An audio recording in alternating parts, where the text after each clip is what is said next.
to LISHAS. അപ്പോൾ ഇന്ന് നമ്മൾ വന്നിട്ടുള്ളത് ഒരു അടിപൊളി ടേസ്റ്റി ആയിട്ടുള്ള റെയിൻബോ കേക്ക് ആയിട്ടാണ്. അപ്പോൾ റെയിൻബോ കേക്ക് എന്ന് പറയുമ്പോൾ നമ്മൾ ആദ്യം മനസ്സിൽ വരുന്ന പലതരം കളറിലുള്ള കേക്ക് ഉണ്ടാക്കണം, കുറെ ടൈം പോവും, അങ്ങനെയൊക്കെയാണ് വരുന്നത്. പക്ഷേ ഇതിൽ നമ്മൾ യൂസ് ചെയ്തിട്ടുള്ളത് ബേസിക് ആയിട്ടുള്ള വാനില സ്പഞ്ച് ആണ്.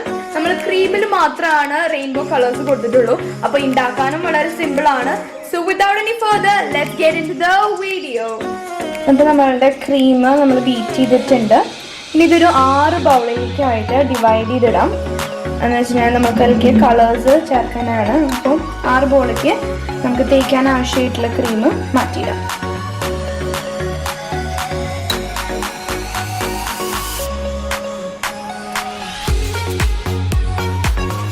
അപ്പോൾ നമ്മുടെ 6 ബൗളിലേക്കും ക്രീം ഇട്ട് കൊടുത്തിട്ടുണ്ട്. ഒരെണ്ണത്തിൽ മാത്രം കുറച്ച് കൂടുതൽ ഇട്ടിട്ടുണ്ട്, മുകളിൽ കവർ ചെയ്യാൻ വേണ്ടിയിട്ടാണ്. അപ്പോൾ ആ ഒരു കളർ മാത്രം ഒരു ഇച്ചിരി കൂടുതൽ എടുത്തിട്ടുണ്ട്. ബാക്കിയൊക്കെ ഈക്വലായിട്ട് തന്നെ ഡിവൈഡ് ചെയ്തിട്ടുണ്ട്. ഇനി ഇതിലേക്ക് നമ്മൾ നമ്മുടെ റെയിൻബോ കളേഴ്സ് ഓരോന്നോരോന്നായിട്ട് ആഡ് ചെയ്ത് മിക്സ് ചെയ്തെടുക്കാം.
അപ്പോൾ നമ്മുടെ എല്ലാ കളേഴ്സും റെഡി ആയിട്ടുണ്ട്.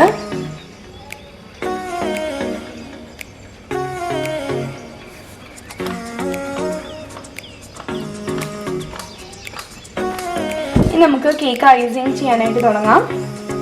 അപ്പോൾ 1 കപ്പ് മൈദയുടെ അളവിൽ നമ്മളിവിടെ വാനില സ്പഞ്ച് 2 സ്പഞ്ച് തയ്യാറാക്കിയിട്ടുണ്ടായിരുന്നു. അതിൽ നിന്ന് ഓരോ സ്പഞ്ചിൽ നിന്നും 3 ലെയർ വെച്ച് കട്ട് ചെയ്തു. അങ്ങനെ ഇവിടെ 6 ലെയർ കേക്ക് എടുത്തിട്ടുണ്ട്.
ബോർഡിന്റെ ഒരു കുഞ്ഞ ടോപ്പറും സൈഡ് വെച്ച് കൊടുത്തു.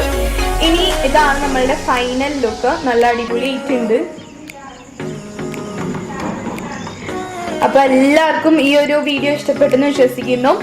നിങ്ങൾ ട്രൈ ചെയ്ത് നോക്കുക, എന്നിട്ട് കമന്റ് ബോക്സിൽ അറിയിക്കുക. പിന്നെ ഈ വീഡിയോ ഇഷ്ടമായെങ്കിൽ ലൈക്ക് ചെയ്യുക, ഷെയർ ചെയ്യുക, സബ്സ്ക്രൈബ് ചെയ്യുക, അതിന്റെ തൊട്ടപ്പുറത്തുള്ള ബെല്ലൈക്കനോടെ അമർത്താം.